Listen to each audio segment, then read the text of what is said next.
Welcome, everyone, to Sideline Report. I'm Marvin Jackson.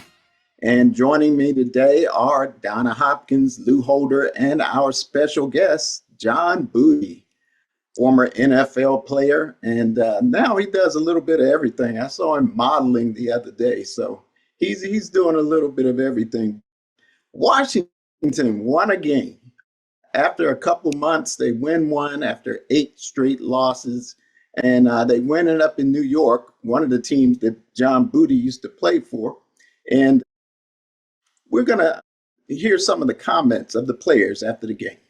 I mean, it felt good. I mean, wins are hard to come across in this league. And, I mean, it just felt good to be able to just finally try to get back on track. Again, it's been a while since we got a W, so, we're definitely excited and just want to keep trying to finish the season off on the right note. Man, I was excited. No, I was playing excited. Again, like we can't control the past, and we only can control what we can control, whether it's in this present moment and being in this game and going out and whatever kind of fashion it ended up being. Obviously, it still was on our terms. 8 losses in a row, man. It was tough. But adversity reveals character, man, and I've learned to find the beauty in everything, even a 8 loss streak. And it made us better. In the NFL, it's all about winning games. But life is so much bigger than winning games, and we've been able to grow, and we got a stronger bond because of the adversity that was presented during the season. DQ does a great job of just making sure we're focused on the right things, and there's never felt like an emotional letdown, like our season is over, let's just hang it up. Like, I've never felt that from this locker room, and it's a testament to the leaders we have, and I think we got to find a way to get another one. You know what I mean? Like, when you get a win, it's an addicting feeling. We're not trying to think about next season. We're trying to think about, enjoying this win, and then we have another game coming up and just taking one game at a time. It's not really about next year. It's about how we can get better for the next game. All right, guys. Donna, you and Lou were there. And John, what did you think about that game? Did you expect Washington to go up there and get a win? I did expect Washington to go up to New York to win this football game because I thought it was they had a little bit of a letdown the prior week, and they thought they were going to go up there and play some good football, even though the Giants were looking for a win themselves because they were not playing good football, even though they were putting points on the board. I was impressed by the Washington Commanders going up there and playing some good, sound football. At the same time, a little disappointed because it's like they were trying to give that game away at the end. It's like, man, with fumbles and all that jazz. Like, they want to keep the game interesting, I guess. But 2 teams are playing for pride. And the Giants, they're playing for a new coach next year, I guess. And the Commanders are playing to get better. Both teams were, but they are planning to get better. Yeah, I mean, in that game, the Commanders, Coach Quinn had preached all week long as far as after that debacle of a game 31-0 to the Vikings that that's not their type of ball and everything. So they started out with running the ball, which what they should have been doing the week before. So I think they got off to a good start as far as that. I talked to Carl Banks before the game started, and he was talking about the Giants and how this season has gone to them. They spend a lot of money, he said, getting that defense shored up, and that is the Giants. And for them to have played like they did all season long, where they can't stop the run, which was what the Commanders almost 144 yards, Bill almost 100 yards on the day. But he was disappointed in what the Giants, who put a lot of money in their defense, that was supposed to be the cream of the crop for them, and they really haven't played well all year long. But complimentary football is what the Commanders did in that game. You got a big punt return from Jaden Lane for a touchdown when they needed that. You got one from Bill who punched it in. But at the end, like John said, too many turnovers. You turn over the ball within 5 minutes twice, Mariota and then McNichols. So they had to fight to the bitter end to get that game. That game shouldn't have even been close, but the Commanders made it close than it should have been. We were biting our nails again. hoping that the Commanders pull that out, but they did because the defense did enough also. All three phases of this game did enough for the Commanders to pull that one out with 29 points, and then they gave up 21 on the defensive end. Last week we said that they had to run the ball. And Lou, I know you thought that too. We got a good comment. I think it was you, Lou, who got this comment from Cosme after the game about how exciting it was for the offensive linemen to run the ball. When Bill scores and you guys are opening up holes for running backs, I know that offensive linemen get off on that. I mean, so could you talk about it? Oh, what? I mean, it's awesome to see him just go right by you, like, oh, yeah. It's great. I mean, it's awesome. I love seeing him being able to, he fought his way in the end zone too, I don't know, it's awesome. All right, Lou, that was Cosme. He was talking about how great it felt to see those running backs run through those holes. Yeah, not just Cosme, Connerly, all that offensive line. Your boy Tyler Biadasz. I mean, offensive linemen like to run block versus pass block. They just always have. But as Donna said, it was complimentary football. Terry got in the mix.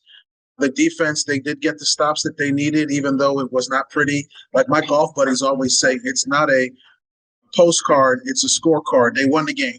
They won the game, and this team was struggling all year. But to see Mikey Sanders still get a pick, to see Von Miller in the stat sheet with a sack, to see Hamilton come in there and play in the secondary.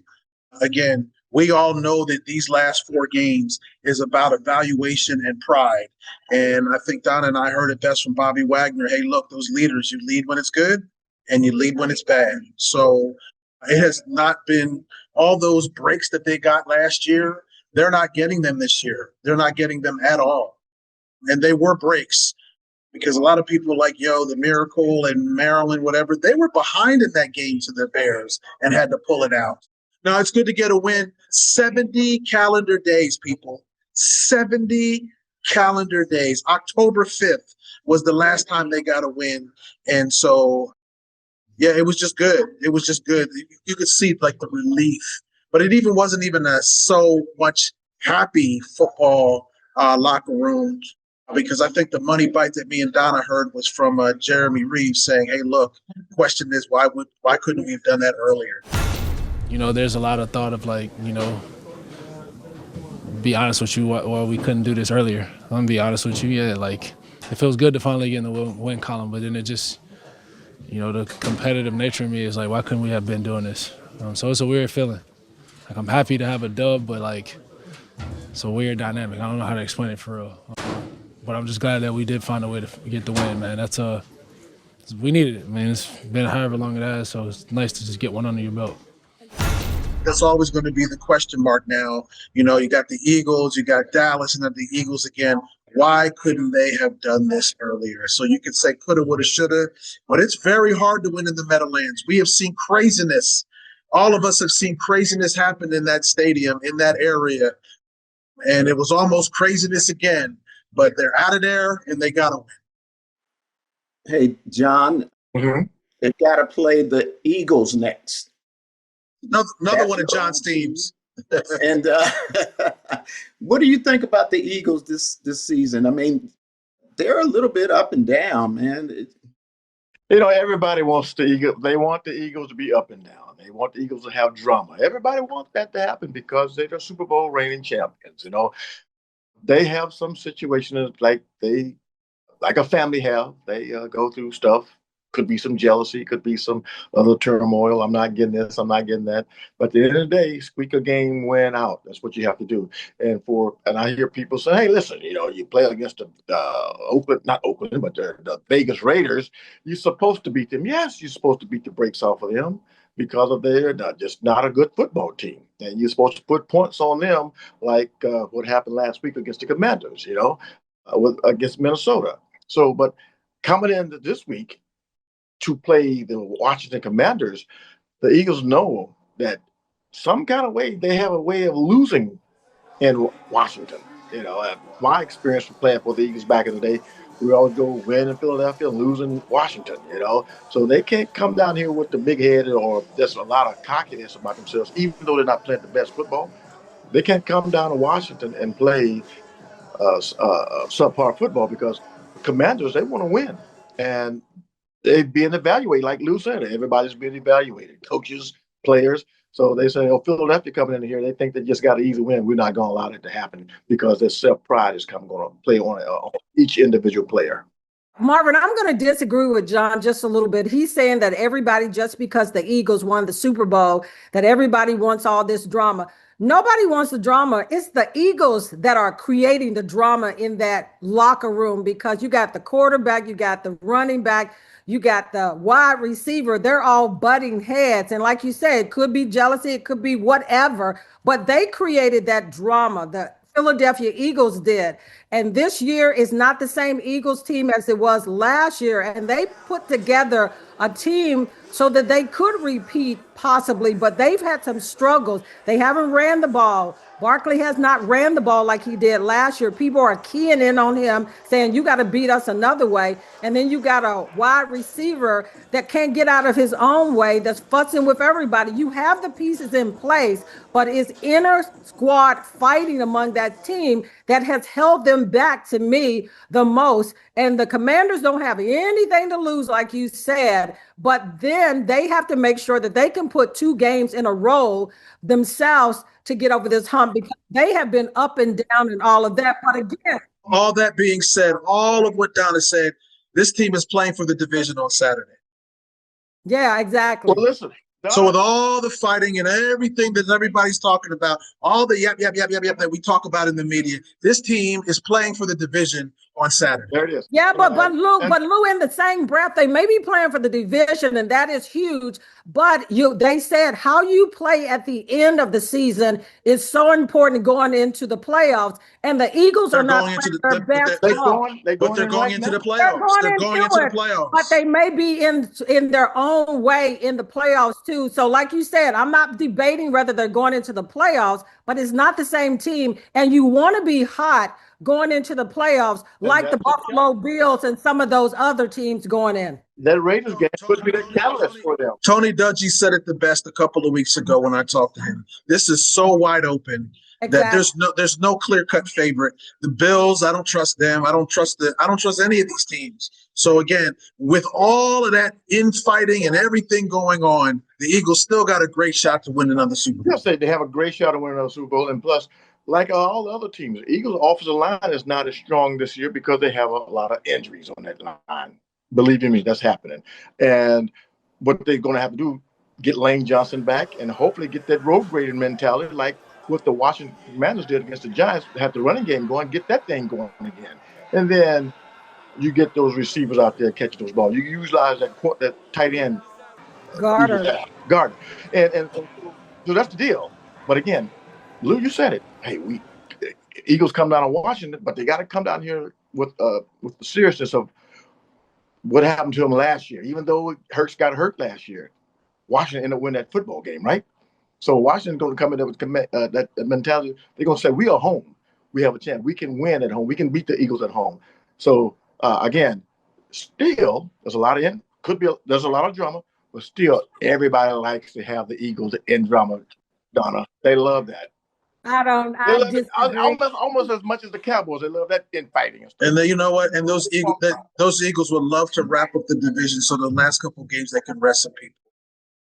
And the Commanders, as Ron Miller told me, and Martin said that they ain't got nothing to lose because they're not going to the playoffs, but they want to be spoilers for everybody else, even if it means to hold the Eagles off for a little longer. That's the mentality you got to have. I know that's the mentality we had. I remember in 1991, we were not going to make it to the playoffs. We even went 10-6. Everybody said they playing the backups. But again, the Eagles beat the Washington Redskins that year. That year, they've been so because we want to say, listen, we playing for pride. We want to have the number 1 ranked defense. And what the Commanders going to say, we playing for pride. We want to, you just said it, we want to prolong their clinching and get in the playoffs one more week, or winning the East one more week. And there's all those nuances like Donna had mentioned a couple of weeks ago. There's these stories like Hamilton that we want to see that's, He wasn't here for all of the rest of the season. I mean, these are all these stories that you want to see at the end of the year, and going in on a no bill. He was just so excited to get back into the end zone. So there's a lot of stuff, and it's a home game. It's a home game. They have been horrible at home. Horrible at home. And Terry wants to hear his name, Terry McLaurin. He want to hear his name. And all the guys, Mariota wants to hear. They want to make sure that they got put themselves in position to play some real good football at home. My thing is this: Can we? We've talked about this before. The competency or the good move that they made to get Mariota as a backup quarterback has paid dividends, because, I mean, I know it's a bad football team and things of that nature, but I'm just impressed with the moxie that he has. And as we all know, the Jaden is shut down for the rest of the year. So Marcus Mariota, I mean, he can win games. He can win games for your football team. So can I piggyback on that? What I like about Mariota is that he has that bounce back. He may make a mistake. He may throw an interception, may fumble a ball, but he's a professional and he's going to stay focused on the next play. And people will see that, other players will see that and say, listen, this guy, he can't get rattled. He may make a mistake, but he's going to come back, because that's the warrior mentality he has in his mindset. Football happens. Bad plays happen. Other teams get paid a whole lot too to make plays. Hey, John, I'm gonna need Marcus not to make those this week, though. Since I live in the area, I'm gonna exercise my Fifth Amendment privileges. But you know where I'm going. Hey, John, are those Eagle fans going to be in Washington? Oh, yeah. They're going to be here. Oh, yeah. Come on, Marvin. Is that going to make a difference? I mean, Marvin. They already live here. Live here. You're not seriously asking that question on the Eagles fans going to come down to the. Hey, Lou, they don't even have to come down. Some of them live here in the area. They come to all the games. I can't believe Marvin asked that question. You're gonna see a lot of Kelly Green in that stadium, man, because they're gonna buy all the tickets. And you're gonna see a lot of Dallas Cowboys fans in there on Christmas Day. That's what they do. That's what they do. Back-to-back weeks, man. That's the NFL East. They had the Commanders had multiple opportunities to win over this fan base this year. The Denver game, the Seattle game, the multiple. At this point of the year, you best believe you're going to see it's going to be the Link South and then AT&T, whatever. I mean, that's what these people are going to do. They're going to come in there. So, but the good thing that the Commanders fans have been showing up this year, where they have been filling the stands because another sellout. Even though the Commanders have been losing, they've had sellouts every game at home, and they're going to need that 12th man even more this week. Let me say one more thing.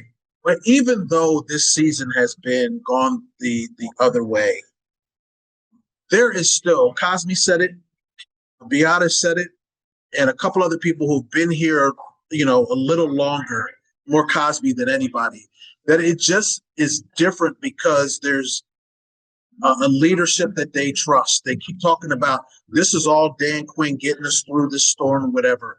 When we were with Rivera and Bieniemy and before that, everything like that, there was just the body language of a lot of the players is different. It's just different. Even though they are not a good football team and the breaks did not go their way, this team is just built differently. And it's hard to quantify unless you go into the locker room like me and Donna do, and you see that there, and you, Marvin, as well, and you see there's just a different aura.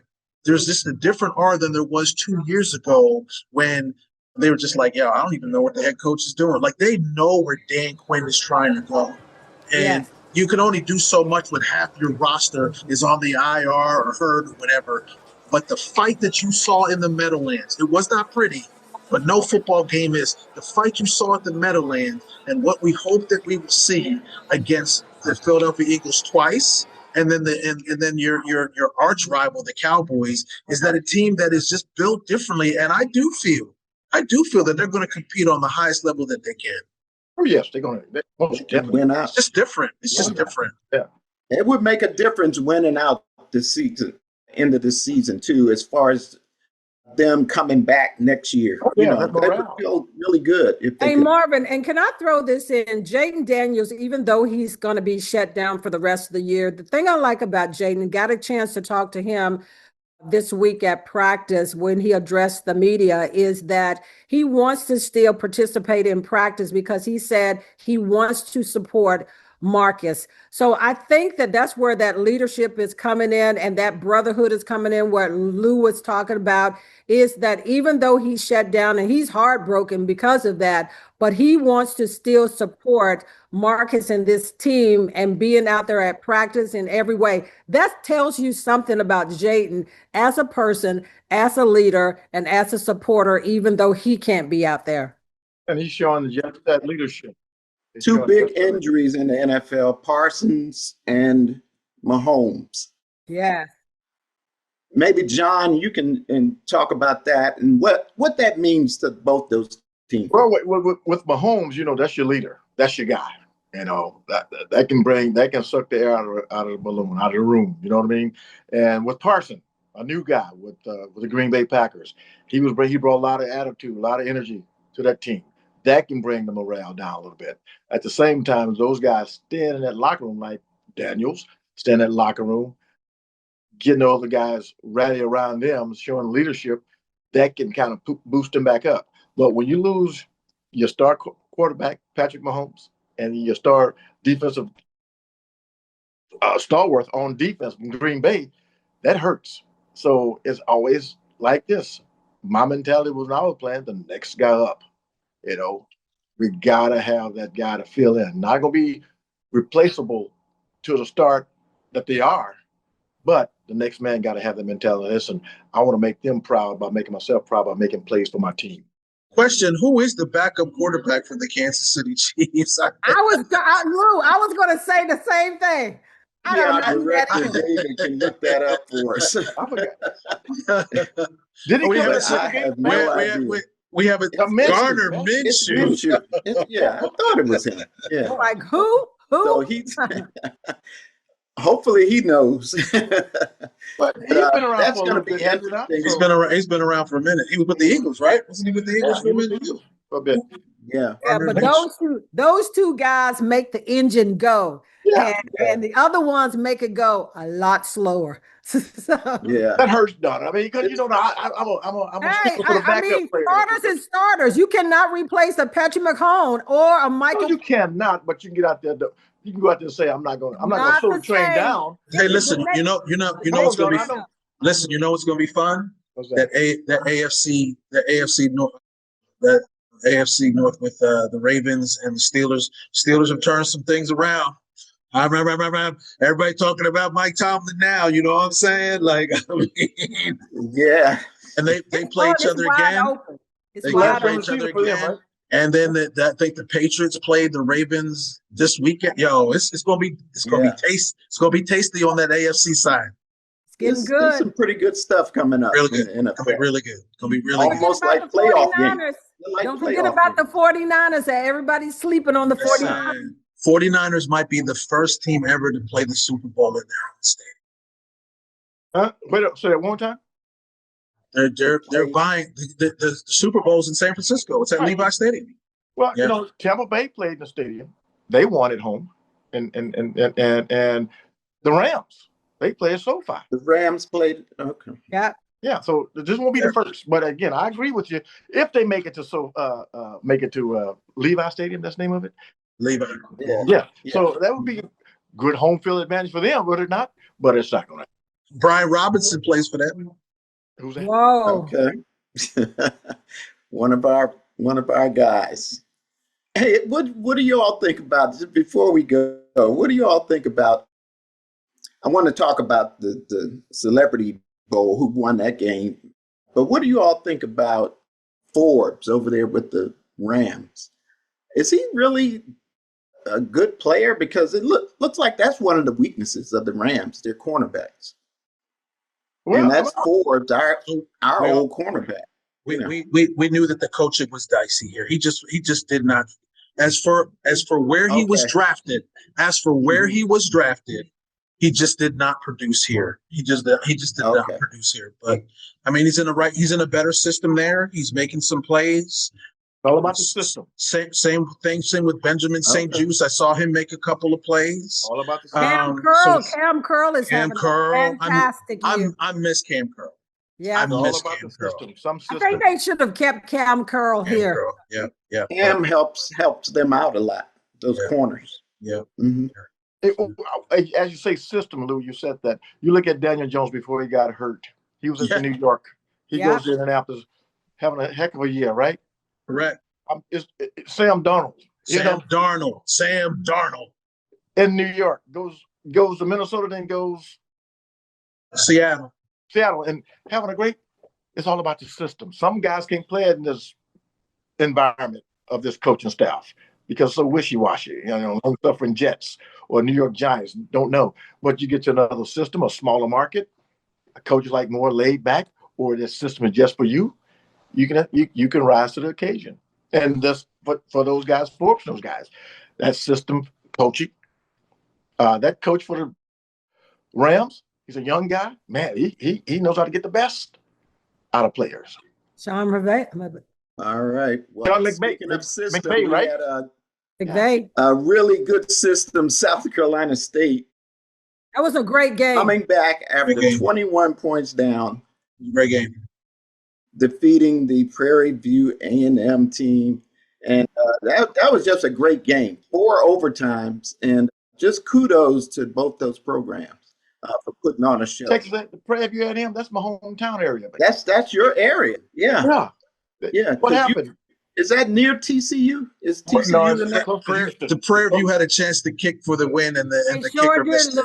He missed it. What overtime was it? Like the second or the third? Yeah, he missed it. It was the second. Second overtime. They should have won that game with that field goal. And you know what? They Prairie View kind of blew that game. Got to have a good field goal. But that was a great game because I watched that game started in overtime. And one more thing, 38-38. One more thing. Shout out to Coach.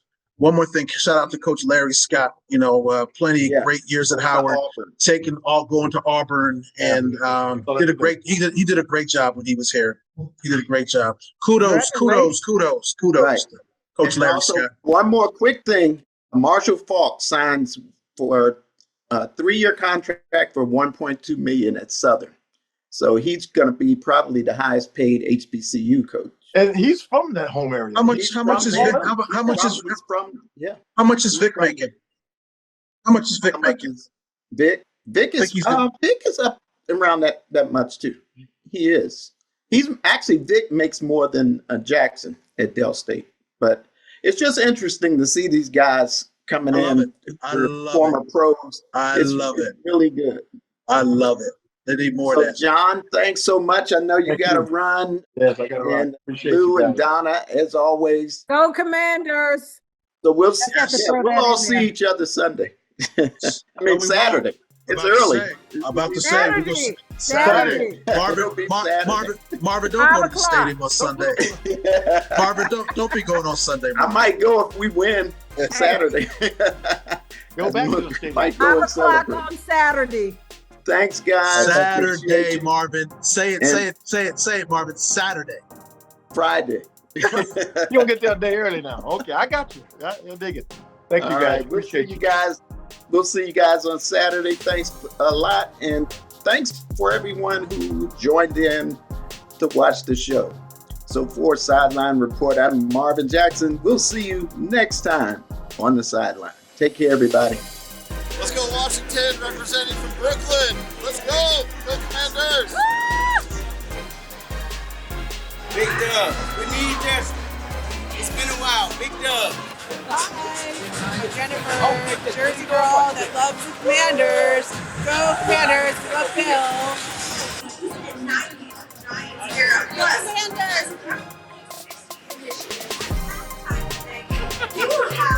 Yeah, my name is Sal. Her name is Viviana. We're close friends from work. I just want to let you know we're great fans, big fans of Washington Commanders. But we know what the other name is. I'm trying to see if we get that back. And we wish to go to that new stadium that's coming up. And all the fans over there in Washington, we're over here in the Jersey representing you guys. Take care, be safe. And go Army. You know we love. Go Army.